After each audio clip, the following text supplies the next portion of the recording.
Hi viewers, welcome to kitchen of ಮನ. ಇವತ್ತು ನಮ್ಮ ಕಿಚನಲ್ಲಿ ನಾಟಿ ಕೋಳಿ ಸಾರು ಹೇಗೆ ಮಾಡೋದನ್ನು ತೋರಿಸ್ತಾ ಇದ್ದೀನಿ. ತುಂಬ ರುಚಿಯಾಗಿರುತ್ತೆ ಈ ನಾಟಿ ಕೋಳಿ ಸಾರು. ಈ ಚಳಿಗಾಲದಲ್ಲಿ ಮಳೆಗಾಲದಲ್ಲಿ ಈ ನಾಟಿ ಕೋಳಿ ಸಾರು ಆರೋಗ್ಯಕ್ಕೆ ಕೂಡ ತುಂಬ ಒಳ್ಳೆಯದು. ಈ ನಾಟಿ ಕೋಳಿ ಸಾರನ್ನ ಹೇಗೆ ಮಾಡೋದು ಅಂತ ನೋಡೋಣ ಬನ್ನಿ. ಅದಕ್ಕೆ ಮೊದಲು ನೀವು ನಮ್ಮ ಚಾನಲ್ ಸಬ್ಸ್ಕ್ರೈಬ್ ಮಾಡ್ಕೊಂಡಿಲ್ಲ ಅಂದರೆ ನಮ್ಮ ಚಾನಲ್ನ ಸಬ್ಸ್ಕ್ರೈಬ್ ಮಾಡ್ಕೊಳ್ಳಿ. 4ರಿಂದ 5 ಸ್ಪೂನಷ್ಟು ಎಣ್ಣೆ, ಈರುಳ್ಳಿ ಹಾಕಿ ಚೆನ್ನಾಗಿ ಫ್ರೈ ಮಾಡ್ಕೊಳ್ಬೇಕು.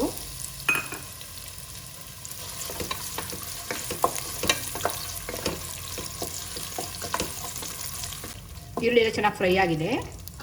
ಈಗ ಕೋಳಿ ಹಾಕ್ತಾಯಿದ್ದೀನಿ.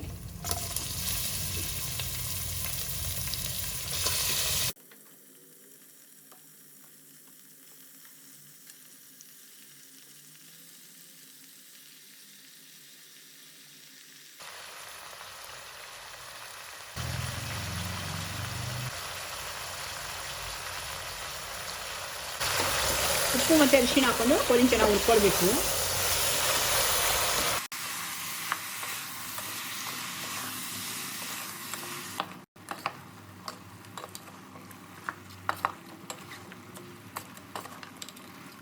ಕೋಳಿ ಎಣ್ಣೆ ಚೆನ್ನಾಗಿ ಫ್ರೈ ಆದಮೇಲೆ ಶುಂಠಿ ಬೆಳ್ಳುಳ್ಳಿ ಪೇಸ್ಟ್ ಹಾಕ್ತಾಯಿದ್ದೀನಿ. ಶುಂಠಿ ಬೆಳ್ಳುಳ್ಳಿ ಪೇಸ್ಟ್ ಅಂತ ಹಸಿ ವಾಸನೆ ಹೋಗಬೇಕು, ಅಲ್ಲಿವರೆಗೂ ಚೆನ್ನಾಗಿ ಹುರ್ಕೊಳ್ಬೇಕು.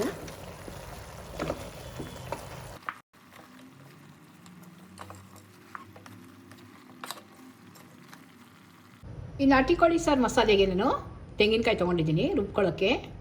ಗಸಗಸೆ, ಬಾದಾಮಿ, ಚಕ್ಕೆ, ಲವಂಗ, ಏಲಕ್ಕಿ, ಸೋಂಪು, ಕಾಳುಮೆಣಸು ಜೊತೆಗೆ ಟೊಮೊಟೊ ಸೇರಿಸಿ ನುಣ್ಣಗೆ ರುಬ್ಕೊಳ್ಬೇಕು. ಕಾಯಿ ಮಸಾಲೆ ರುಬ್ಬುವಾಗ ಈ ಹುರಿದಿರೋ ಮೆಣಸಿನ್ಕಾಯಿ ಸೇರಿಸಿ ರುಬ್ಕೊಳ್ತಾ ಇದ್ದೀನಿ. ಈ ನಾಟಿ ಕೋಳಿ ಸಾರಿಗೆ ಹುಚ್ಚೆಳ್ಳನ್ನ ಹುರಿದು ಪುಡಿ ಮಾಡಿ ರುಬ್ಬಿ ಹಾಲು ತೆಗೆದಾಕ್ತಾಯಿದ್ದೀನಿ. ನಾಟಿ ಕೋಳಿ ಸಾರು ಮಾಡುವಾಗ ಈ ಹುಚ್ಚೆಳ್ಳು ಅಥವಾ ಗುರೆಳ್ಳು ಅಂತ ಕೂಡ ಕರೀತಾರೆ. ಇದನ್ನು ಘಮ ಬರೋವರೆಗೂ ಹುರಿದು ಪುಡಿ ಮಾಡಿ ಆಮೇಲೆ ಸ್ವಲ್ಪ ನೀರು ಹಾಕಿ ರುಬ್ಬಿ ಹಾಲು ತೆಗೆದು ಸಾರಿಗೆ ಸೇರಿಸಿದ್ರೆ ನಾಟಿ ಕೋಳಿ ಸಾರು ತುಂಬ ರುಚಿಯಾಗಿರುತ್ತೆ.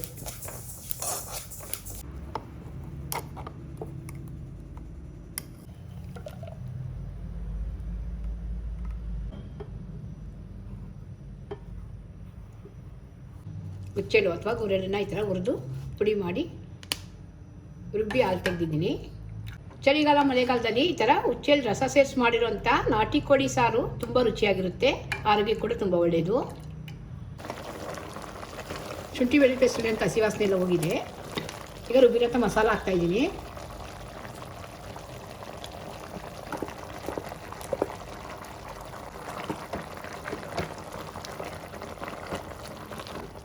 ಮಸಾಲೆ ಇರೋಂಥ ಹಸಿ ವಾಸನೆ ಹೋಗೋವರೆಗೂ ಚೆನ್ನಾಗಿ ಫ್ರೈ ಮಾಡ್ಕೊಳ್ಬೇಕು.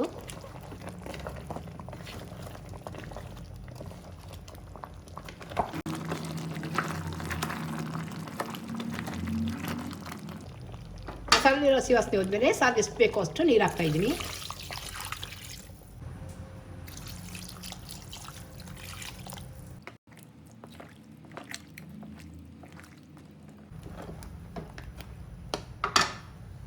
ಕೊತ್ತಂಬರಿ ಸೊಪ್ಪು ಹಾಕ್ತಾಯಿದ್ದೀನಿ.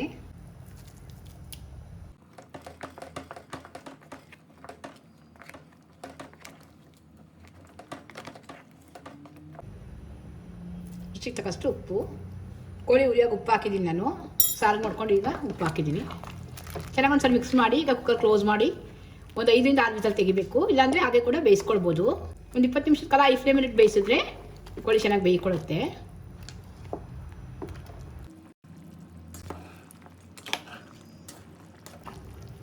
ಒಂದು 20 ನಿಮಿಷದ ಕಾಲ ಚೆನ್ನಾಗಿ ಬೆಂದಿದೆ. ಇನ್ನೊಂದು 10 ನಿಮಿಷದ ಕಾಲ ಮೀಡಿಯಮಲ್ಲಿ ಇಟ್ಕೊಂಡು ಬೇಯಿಸ್ಕೊಂಡ್ರೆ ಪೀಸ್ಗಳ ಚೆನ್ನಾಗಿ ಬೇಯುತ್ತೆ. ಹುಚ್ಚೆಳ್ಳು ಅಂದರೆ ಗುರೆಳ್ಳಿಂದು ಹಾಲು ಹಾಕ್ತಾಯಿದ್ದೀನಿ.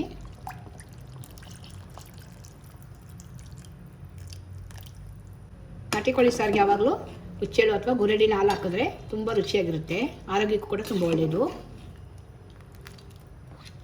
ರುಚಿಕರವಾದಂಥ ನಾಟಿ ಕೋಳಿ ಸಾರು ರೆಡಿಯಾಗಿದೆ.